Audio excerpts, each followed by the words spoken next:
Hello, my name is Chad Impey. I am the president of the Glass Shop of the North Bay. I'm also a patriot of the Constitution. If you are looking for new windows, window repair, glass, mirrors, or custom bathroom designs, give me a call. I serve Marin and Sonoma County. Thank you. Hi, Russ Martin, Live Right. This one's going to be very tough. It's about judicial immunity. I didn't really understand it when I was in court with this judge named Tara Clarkson Newberry. She just adjudicated all of the public servants under judicial immunity. In studying this, my resources for judicial immunity came from the Harvard Law Review, and there's a great section on it. I put it in Live Right. You can go in there and search for it and find it. I suggest you read it and understand it, because you don't know if your business model of your city and state is executing a scam. This is what Nevada's all about. But what it says in the Harvard Law Review is judicial immunity has a purpose: to protect public servants, and this is rightfully so. Our policemen need to be protected against frivolous lawsuits. But when a public servant engages in a corrupt scam to extort or commit acts of enrichment under the protection of judicial immunity does not apply. To be able to kind of understand judicial immunity a little bit, you got to go back to its origins, and it actually goes back further than the inception of the United States.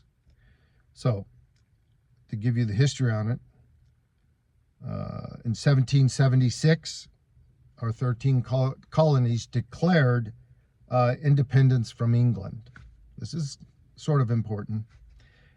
In 1787, the first draft of the Constitution was created, and it was only 4 pages. It was ratified in 1788 and was in full operation by 1789.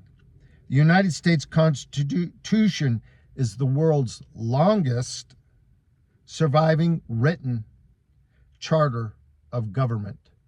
This is really important. It means that the United States is real strong and people follow our leadership. In the first 3 words of the Constitution is "we the people." What this means is that our government exists only to serve the citizens of the United States. When it becomes criminal and corrupt, the Constitution has no value. Now, judicial immunity dates back to English law. It went all the way back to the times of kings and queens, where the king was allowed judicial immunity because the king could do no wrong. Even when he kills his wife and kills people, he could do no wrong, and he was exonerated from any crimes. However, you got to understand, this type of immunity turns a person into being a narcissistic megalomaniac, and this is our policemen. Yeah, they got to have that in there. They got to have nerves of steel.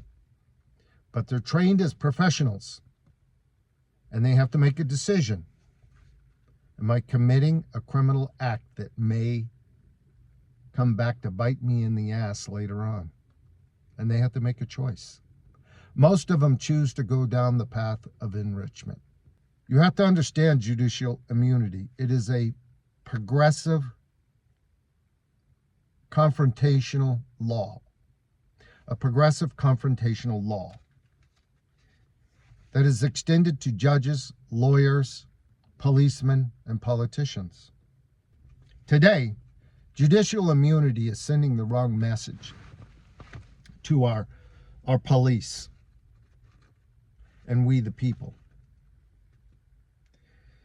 The message to the police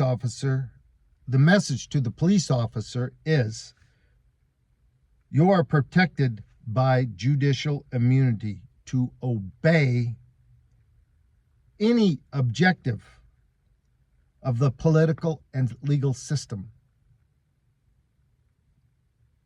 Do you understand what that means? It means that if that policeman is put in charge to come and arrest you because you posted something that was negative about a politician or a criminal judge, you can be arrested. Do you want that in your government? Do you want your police acting in this capacity? That policeman has to make a decision at that given point. Again, this law is ridiculous. I will not execute it, and he has to quit his job as a policeman and go find another job. But most of them will not make that decision. They will follow the leadership of a corrupt government. This is what happened to Nazi Germany in World War II. Adolf Hitler, the first thing he did is he empowered his police force to be criminal and corrupt. And this is what's going on now. So, the message to we the people under judicial immunity: you have no constitution to protect you, and our police have absolute power over you. This means that they can commit any criminal crimes that is asserted by the legal system and the political system. Let's go into the issue of when a policeman, lawyer, or judge is violating their rights under judicial immunity, their immunity, and how it applied to me in my case. In the case under 18 U.S.C., that's United States Code 242, it is a crime for a person, policeman, lawyer, judge, acting under color of law to willfully deprive a person of a right or privilege protected by the Constitution or the laws of the United States, consistent with the legislative history of Civil Rights Act of 1866. The Supreme Court has held that judges are not immune from 18 United States Code 242.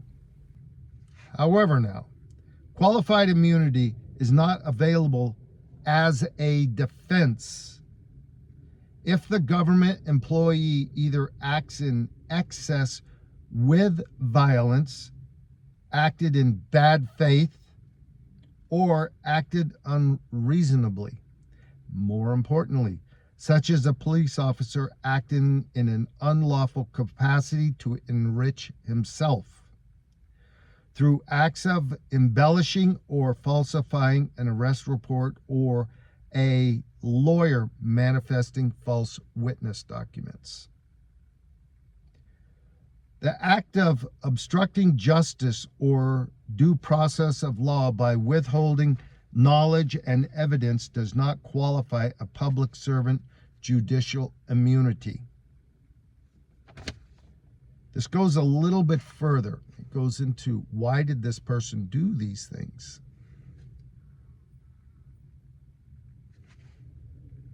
The act of obstructing justice or due process of law by withholding knowledge and evidence does not qualify a public servant judicial immunity. Absolute judicial immunity does not protect a judge when conspiring with a business model of the state to protect public employees or crimes committed. Meaning that from start to finish, being with the judge, the start was the policeman. The continued process of enrichment was the lawyers, and then the judge. In my case, what it means is public servants serving the Las Vegas Regional Justice Center are failing to act under the laws of the Constitution of the United States as well as state laws. The Las Vegas Regional Justice Center government employees conduct a monopoly business model within the organization, whereby protecting the criminals working within the Regional Justice Center. It means I have to look to Superior Court and State of Nevada. It means I have to look to the Superior Court of the State of Nevada and federal courts, which this week I have been preparing documents to submit. And what I want to follow up with in its final is that the FBI is no resource for federal justice. They are a Nazi organization. Thank you.